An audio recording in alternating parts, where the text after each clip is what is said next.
Very good morning friends. Welcome to Aryavart geopolitics. Aryavart geopolitics में आज हम डिस्कस करेंगे डाइगो गैरिसिया। तो आइए देखते हैं, समझते हैं क्या है ये डाइगो गैरिसिया, कहाँ पे है ये और क्या है इशू मॉरिशस और यूके एंड यूएस के बीच में, और क्या रहेगा इसमें इंडिया का रोल। Let's discuss. चागोज आर्चिपेलागो एक ग्रुप ऑफ आइलैंड है इंडियन ओशियन में और ये बिलोंग करता है मॉरिशस से। हुआ ये कि जब ब्रिटेन ने 1968 में मॉरिशस को इंडिपेंडेंट किया, ने 1965 में यानी कि 3 साल पहले मॉरिशस की इंडिपेंडेंस से चैगोज आर्चिपेलागो को सेपरेट कर दिया और डिक्लेयर कर दिया इसको ब्रिटिश ओवरसीज टेरिटरीज। या सी, जैसा कि इंडिया को डिवाइड कर दिया था इंडिपेंडेंस से पहले। जैसा कि हम जानते हैं कि वर्ल्ड के आधे कन्फ्लिक्शन जो हैं वो इन्हीं के द्वारा बनाए हुए हैं। तो आप कहेंगे कि फिर डाइगो गैरिसिया में क्या स्पेशल है।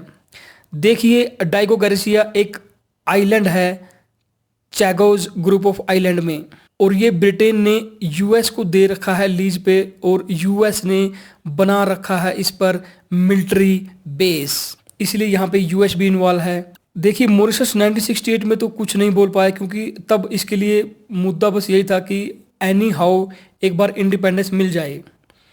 बट अभी दुनिया बदल चुकी है, अभी 21st सेंचुरी चल रही है, काफ़ी मल्टीलैटरल प्लेटफॉर्म है जहाँ पे कोई भी कंट्री अपनी आवाज़ उठा सकता है।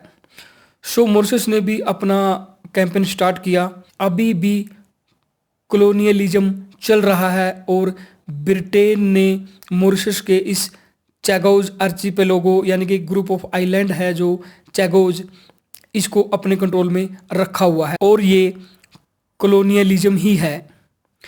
सो मॉरिशस ने 2019 में यूएन में अपना जो है कि अपनी आवाज़ रेज की और यूएन में रिजोल्यूशन भी पास हुआ ब्रिटेन के अगेंस्ट में।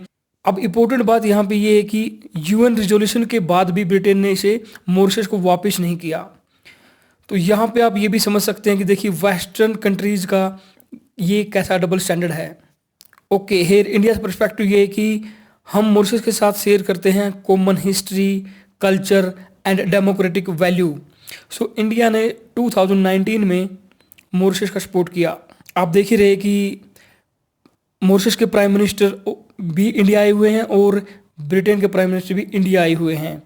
तो आप समझ ही चुके होंगे कि हम क्यों इस मुद्दे को डिस्कस कर रहे हैं, क्योंकि डेफिनेटली ये इशू डिस्कस होने वाला है और इंडिया का इसमें बहुत ही इम्पोर्टेंट रोल है। इंडिया की फॉरेन पॉलिसी रिसेंटली इतनी बढ़िया रही है कि जियो पॉलिटिक्स में आप देख ही रहे होंगे कि वर्ल्ड के हर कन्फ्लिक्शन में, हर इवेंट में लोग बिल्कुल इंडिया की तरफ देख रहे हैं कि इंडिया का क्या पॉइंट ऑफ व्यू होगा।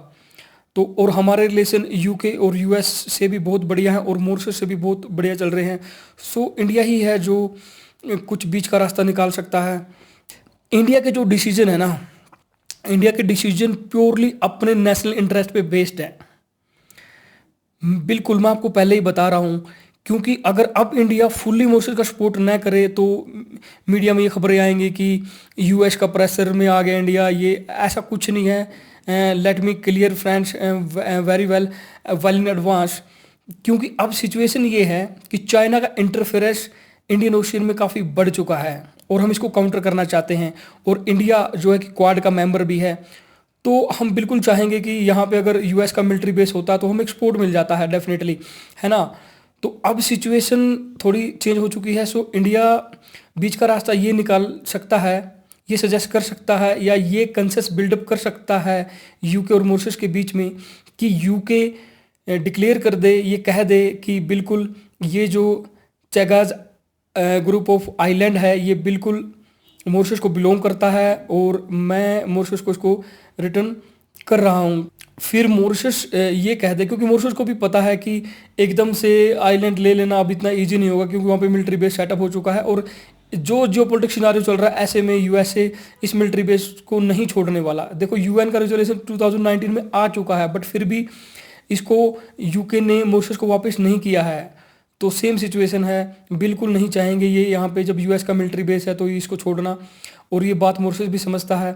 तो बीच का रास्ता इंडिया ये निकाल सकता है कि ब्रिटेन बिल्कुल ये बोल दे कि ओके ये बिलोंग करता है मॉरिशस को, और मॉरिशस ये कह दे कि मैं 50 साल या 99 ईयर्स के लिए लीज पे दे दिया है ब्रिटेन को, और ब्रिटेन इन रिटर्न इनको पे करेगा इनकी टेरिटरी यूज करने के लिए। तो ये जो रास्ता निकलता है ये विन विन सिचुएशन होगी। It will be good for UK US and I think good for Mauritius also. और इंडिया के लिए बिल्कुल जो जियोपॉलिटिक्स सिनारियो बन रहा है उसमें इंडिया के एडवांटेज ये रहेगी कि India being a quad member, India को सपोर्ट मिलेगा इंडियन ओशियन में यूएस मिलिट्री बेस का। ये कोई कोइंसिडेंस नहीं है कि यूके के प्राइम मिनिस्टर भी इंडिया आए हुए हैं और मॉरिशस के प्राइम मिनिस्टर भी इंडिया आए हुए हैं। ये एक वेल प्लान इवेंट है और बिल्कुल दिल्ली में ये चीज़ें डिस्कस होंगी यूके मॉरिशस के बीच में। और यहाँ पे जैसा कि हमने कहा था कि इंडिया प्ले कर रहा है बहुत ही बड़ा रोल, बिल्कुल। तो ये था हमारा strategic analysis of this strategic location of Diego Garcia island of Mauritius. We will be continue, stay connected. Thank you, Jai Hind.